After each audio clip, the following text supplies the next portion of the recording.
오늘은 가정에 대한 말씀입니다. 평안의 그 성도 여러분의 가정은 안녕하십니까? 얼굴에 미소가 번지시네요. 가정들이 다 안녕하시군요.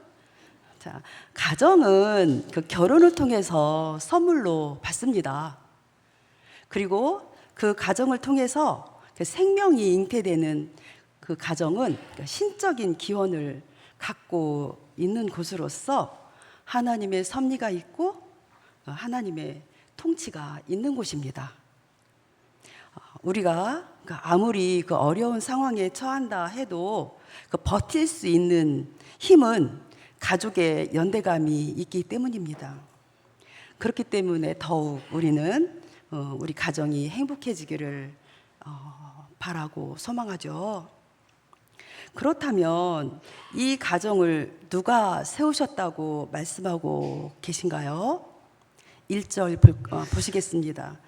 여호와께서 집을 세우지 아니하시면 세우는 자의 수고가 헛되며.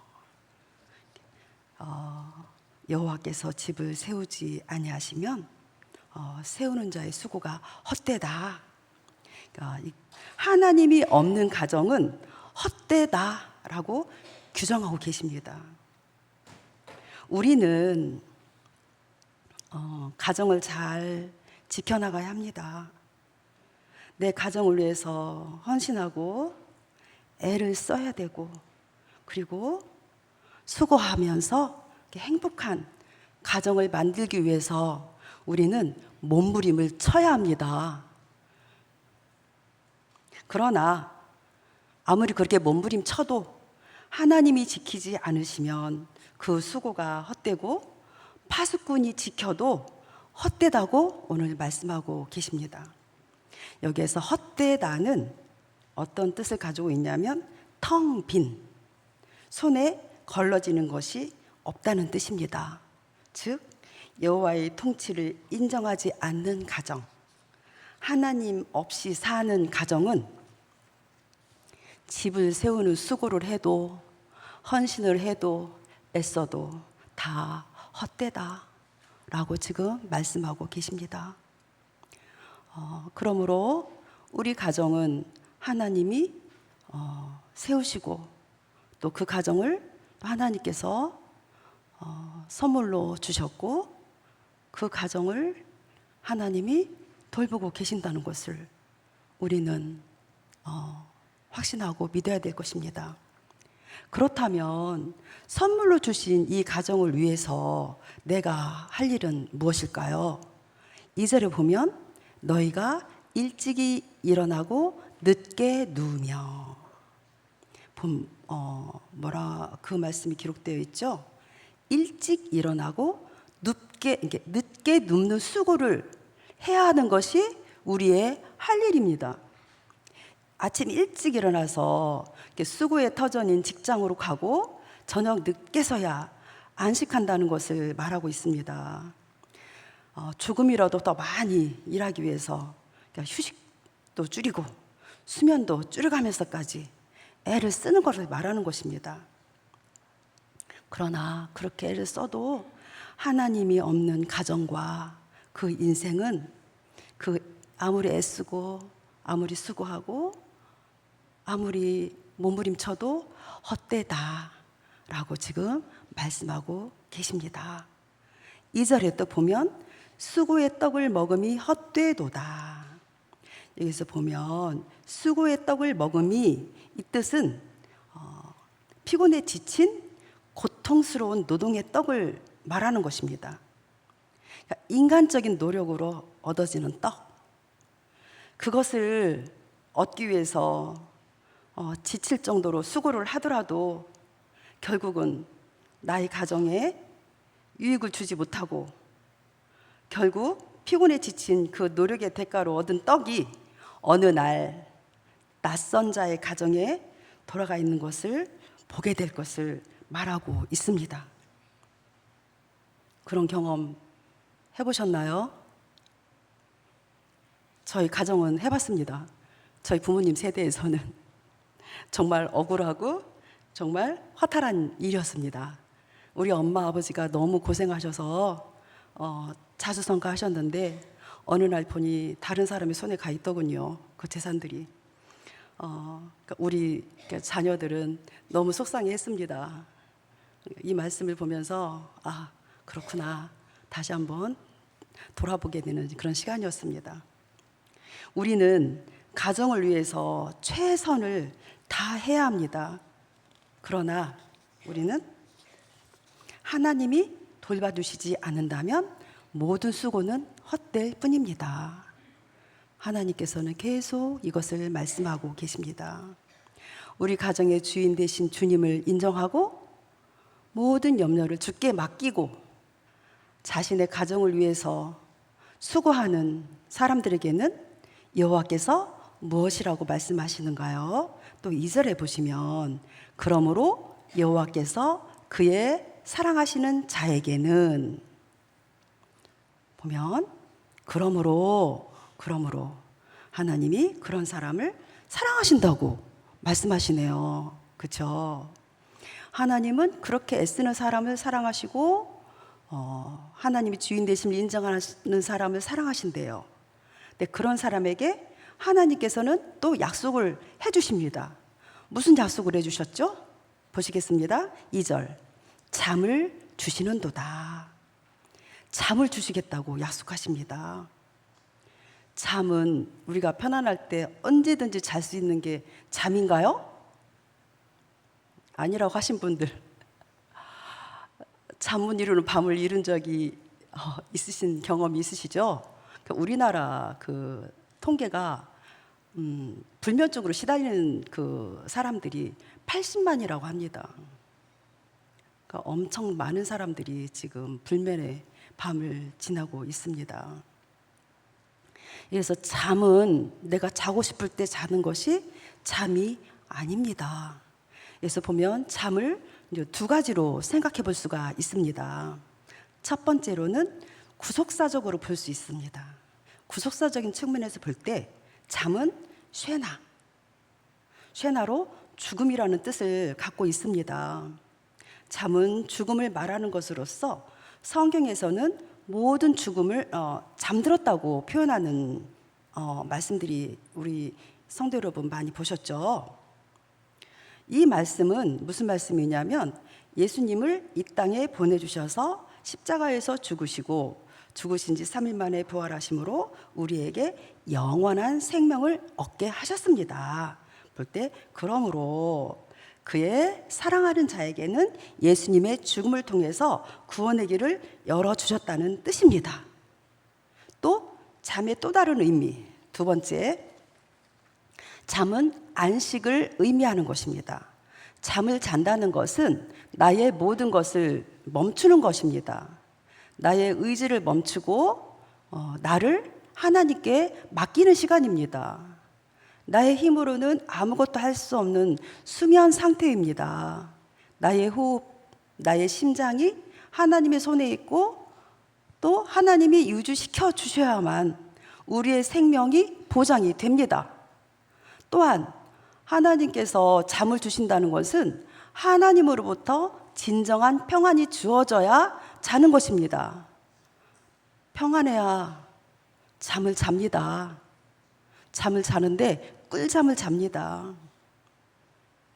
이 말씀을 드릴까 많이 생각하다가 저만의 노하우가 있거든요. 잠이 이제 제가 이렇게 신경이 좀 예민한 편이라 조금만 신경 쓰면 잠이 안 오고 그 어느 타이밍을 놓치면 그냥 밤을 꼴딱 샐 때가 있어요. 그럼 그 다음 날 막 너무 삶의 질이 떨어지고 그것이 막 2, 3일 가더라고요. 이제 그래서 이제 하나님 너무 힘들어요. 그래서 이제 기도하는 가운데 하나님 저한테 지혜를 주셨어요. 그게 뭐냐면 수면제가 아니에요. 수면제 먹으면 거기에 의존해가지고 나중에 더 많이 먹어야 돼요. 절대 그 수면제는 안 되고 알려드릴까요?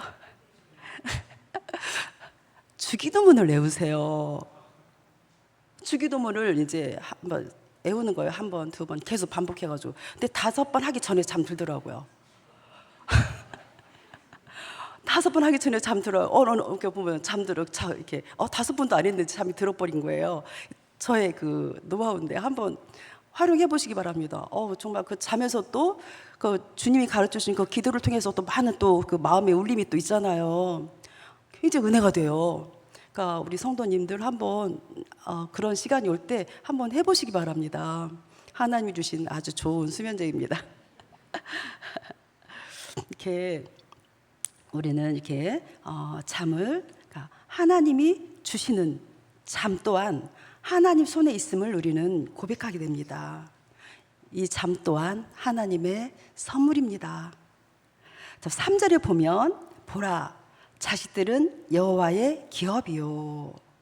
그래서 보라, 이 말씀은 감탄사입니다. 보라, 봐라. 그러니까 보면 무슨 말씀하신 거예요? 자식들은,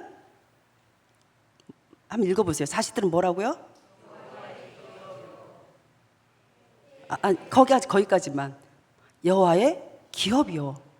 자식은 나의 소유가 아닙니다. 우리 부모님들은 착각을 해요. 나의 소유라고, 나의 분신, 오 마이 선. 그러시죠? 그러니까 우리 하나님의 기업이에요. 하나님이 나에게 맡겨주신 하나님의 최고의 걸작품입니다. 그러니까 이 자녀를 하나님이 보시고 막 감탄하신 것인 거예요. 하나님이 당신이 만드시고도 막 감탄하셨어요. 그러면서 자식은 여호와의 기업이다. 나의 기업이다. 그러니까 나의 소유 아닙니다. 우리 어머님들, 아버님들 정말 얘가 이럴 수가 있어. 또 막 자녀에 대한 서운함, 자녀에 대한 기대 때문에 상처받고 슬퍼하고 막 그런 부분들이 벌써 다 거기서 그러니까 잘못 생각하고 있기 때문입니다. 나의 소유라고 생각하기 때문에 그런 서운함이 오는 것 같습니다. 나의 소유가 아니고 하나님의 기업입니다. 하나님께서 나에게 기업을 맡겨주신 것 뿐입니다. 하나님의 기업인 자녀를 우리 가정에게 보내주시고 성장하게 해주시고 그리고 그 자녀가 말씀 안에서 잘 자라게 하는 것은 하나님의 은총입니다. 우리는 이 자녀를 책임감 있게 양육해야 합니다. 이 자녀를 위해서 기도해야 합니다. 예수님 말씀하셨죠. 너의 자녀를 위하여 울어라. 울면서 기도하셔야 됩니다. 그렇다면 이 소중한 아이를 우리는 어떻게 길러야 할까요? 4절에 보면 젊은 자의 자식은 장사의 수중의 화살 같으니.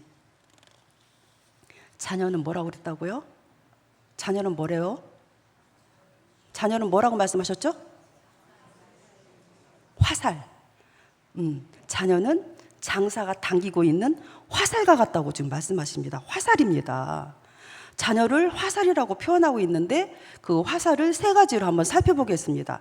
화살의 그러니까 의미가 뭔지. 첫 번째, 화살을 잘 쏘는 장수의 화살통에 화살이 없다면 어떻게 될까요? 싸울 수가 없습니다. 즉 미래를 대비할 수가 없습니다. 장수의 화살통에는 화살이 많아야 하듯이 가정에도 자녀가 많아야 합니다.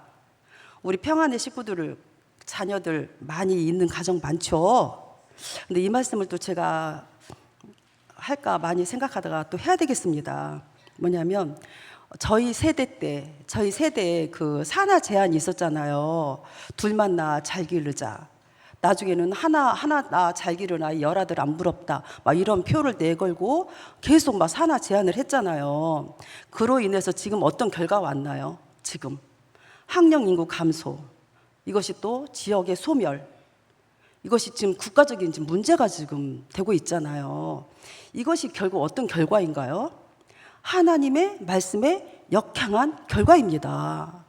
우리 그 산하 제한 정책을 펼쳤을 때 하나님의 말씀을 아는 정말 그런 자녀가 그런 사람이 정책을 펼다면 산하 제한 정책을 피지 않았겠죠.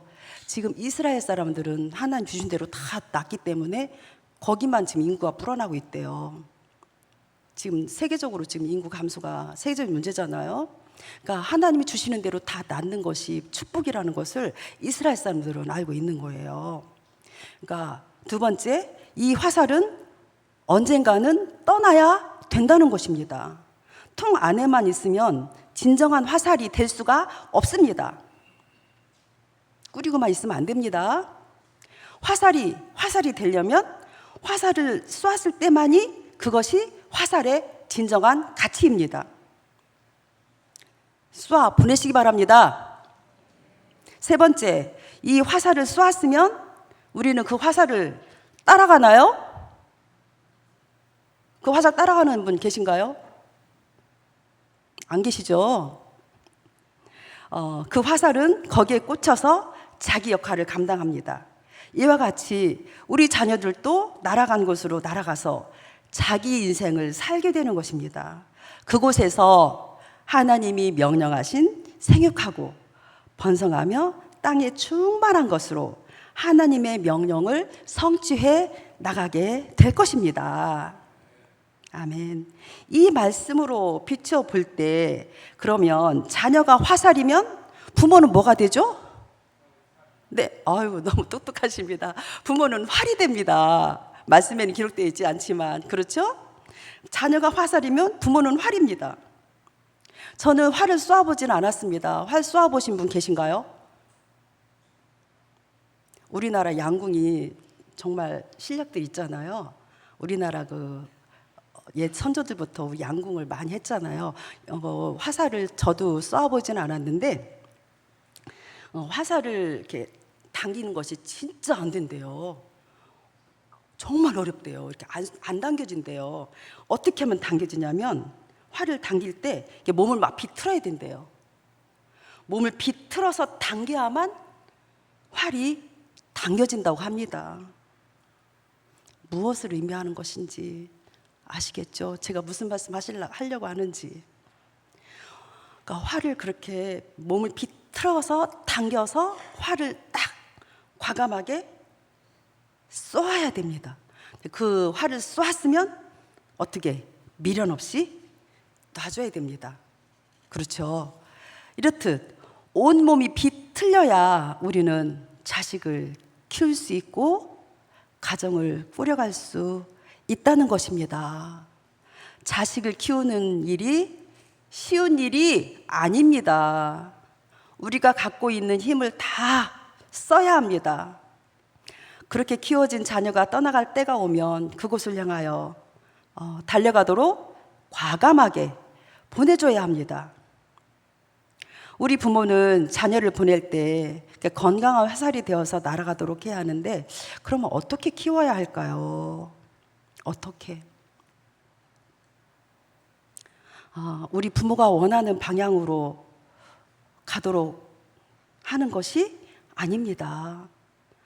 하나님이 그 자녀에게 마음의 소원을 주고 그 자녀가 하고 싶은 자녀가 원하는 방향으로 갈 수 있게 하는 것입니다. 자녀가 원하는 곳, 그곳은 하나님이 그 자녀에게 주시는 방향입니다. 그러니 우리 부모는 자녀에 대한 욕심을 버리시기 바랍니다. 부모님 생각, 부모님의 의지로 이렇게 가리워지면 자녀가 태어날 때 그 자녀에게 넣어서 보내주신 잠재적인 그 재능을 볼 수가 없습니다. 내 아이가 무엇을 말하는지, 무엇에 반응하는지, 무엇에 관심을 갖는지 잘 관찰하고 기다려주는 것이 부모의 양육 태도입니다. 그렇게 부모는 그 아이 안에 있는 잠재적인 재능을 보게 되고 그 재능을 밖으로 끌어내주는 것. 그러니까 그 재능을 발견하고 또 끌어내줬으면 성공할 수 있도록 그 길로 갈 수 있도록 도와주는 것. 그것이 교육입니다. 그것을 에듀케이션이라고 하더군요. 에듀케이션 많이 들으셨죠? 우리 부모들은 착각을 합니다. 뭔가를 막 집어 넣어주는 것이 교육이라고 생각합니다. 이거는 많이 아시죠? 저만 아는 거 아니죠? 넣어주는 게 아니라 끄집어 내주는 거, 그게 교육. 그러니까 우리는 그 교육에 대한 생각을 바꿔야 될 것 같습니다. 그렇게 될 때 자녀는 진정한 자신의 삶의 의미를 갖게 됩니다. 행복한 자녀가 되겠죠. 하나님이 원하시는 방향으로 그런 아이가 사명을 잘 감당하는 자녀가 될 것입니다. 자, 5절에 보면 한번 다 같이 한번 읽어보실게요. 시작.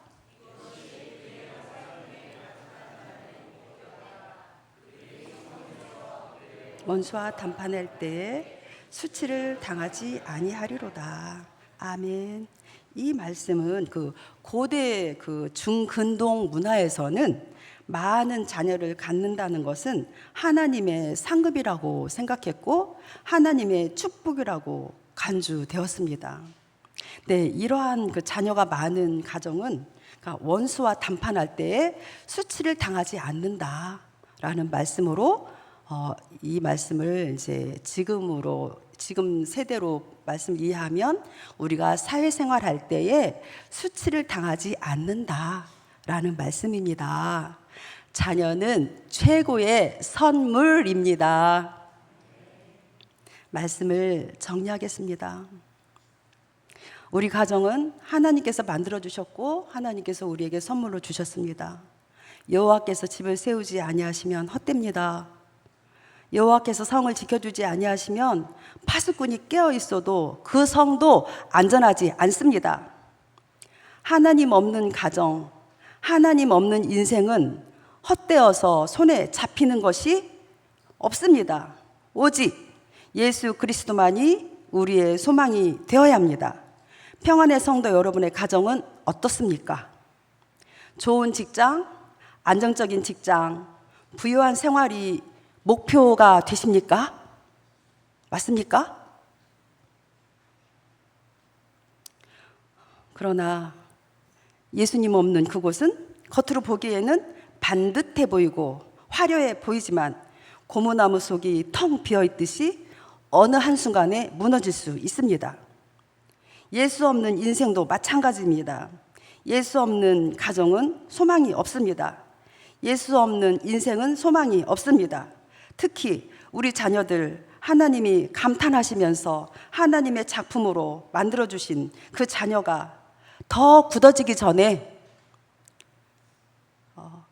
대학 가기 전에 사명으로 세우기 위해서는 성경을 가르쳐야 합니다. 여러분 성경을 가르치고 계신가요? 내일로 미루시면 안 됩니다. 내일은 우리의 날이 아닙니다. 우리는 말씀을 오늘 가르쳐야 합니다. 지금. 그러니까 말씀을 가르쳐서 경건한 아이로 키워야 됩니다. 세상에 대하여서는 날카로운 아이로, 예리한 아이로 키워야 합니다. 그런 아이들이 어디를 가든지 가는 곳마다 하나님의 나라가 세워집니다. 우리 부모들은 그런 자녀를 키우기 위해서 헌신하고 수고하고 애씀으로 키워야 합니다. 그냥 되지 않습니다. 또한 아빠들은 그 자녀와 가정을 위해서 그 가정과 자녀를 지켜내기 위해서 몸이 뒤틀릴 만큼 직장에 나가서 일합니다. 너무 고생하시죠. 우리 아빠들 또 때로는 맞벌이 하시는 부모님들 몸이 뒤틀릴 만큼 힘든 애씀 수고 이것이 잊지 않고는 유지가 되지 않는다는 것 너무나도 잘 알고 있습니다. 이렇게 부부가 함께 하나님이 선물로 주신 가정을 잘 가꾸고 있는 것을 우리는 볼 수가 있습니다. 그와 더불어 우리는 영원한 천국 예수님을 또 우리 가정에 우리 인생의 답으로 갖고 있어야 합니다. 그런 가정, 그런 인생이 성공한 가정이고 성공한 인생입니다. 예수만이 우리 가정의 왕이 되셔야 합니다. 예수님만이 내 인생의 왕이십니다. 세상 사람들이 말하는, 세상 사람들이 가치를 두고 있는 그 가치에 인생을 걸지 마시기 바랍니다. 언제나 예배의 자리에서 하나님의 통치를 간구하며 예수님만이 우리 가정의 왕이 되심을 고백하며 예수만이 소망이 되는 가정, 예수만이 소망이 되는 인생이 되시기를 바랍니다.